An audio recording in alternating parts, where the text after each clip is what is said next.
Usia lanjut tidak menghalangi ibu-ibu ini untuk menimba ilmu.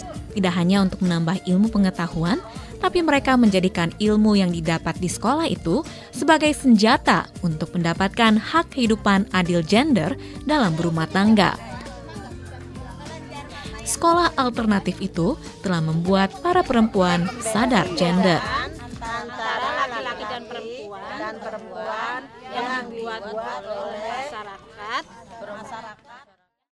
Sungguh enak mengikuti sekolahan ini. Ilmu kita ditingkatkan untuk perempuan. Sore itu, belasan ibu rumah tangga sedang berkonsentrasi mendengar penjelasan seorang pengajar. Pelajaran yang sedang dijelaskan adalah soal kesetaraan gender dan kesehatan reproduksi. Mereka belajar di kawasan Rawajati, Jakarta Selatan, Indonesia.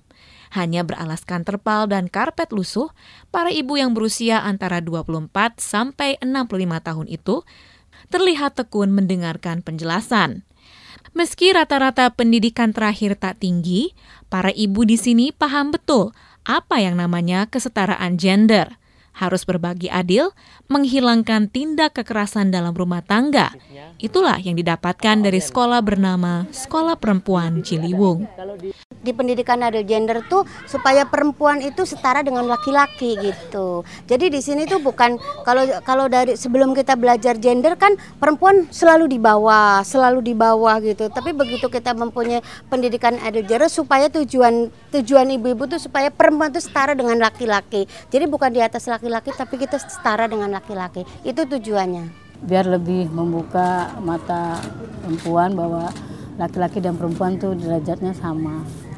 Dan bisa kalau perempuan yang tertindas bisa bangkit gitu. Dan perempuan juga bisa berpikir lebih kritis ya, mengenai masalah-masalahnya, bisa mengungkapkan gitu, jangan dipendam aja. Misalkan ada KDRT atau apa, dia bisa membuka masalahnya di sekolah perempuan. Nenek moyang kita kan?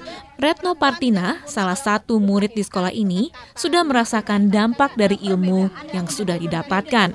Dulu, dia tak pernah membantah permintaan suaminya, meskipun sedang repot dengan pekerjaan rumah tangga. Bahkan, Retno kerap mengalami kekerasan bila tak memenuhi permintaan suami. Tapi, kini tidak. Ia sudah dapat bernegosiasi dengan suaminya. Kalau suami marah, berantem, dipukul, saya mungkin hanya diam kan, karena saya pikir saya malu kalau terdengar sama tetangga berantem. Tapi kalau saya pikir, kalau saya hanya diam nggak melakukan sesuatu, ini akan terus-terusan terulang gitu kan. Terus saya melakukan perlawanan juga, di samping itu juga saya memberikan pengertian. Sebetulnya KDRT itu ada undang-undangnya, kalau kamu berbuat begitu bisa dilaporkan ke polisi, saya bilang gitu. Akhirnya dengan kejadian itu, dengan saya kasih pengertian juga, lama-lama berkurang sampai sekarang sudah nggak sama sekali. Sekolah Perempuan Ciliwung berdiri sejak Oktober 2003. Penggagasnya Lingkar Pendidikan Alternatif Perempuan, Kapal Perempuan. Sekolah ini juga mengajarkan tentang pelajaran hak asasi pluralisme dan bahasa Inggris. Tujuan mulianya ingin memajukan dan mengangkat derajat kaum perempuan.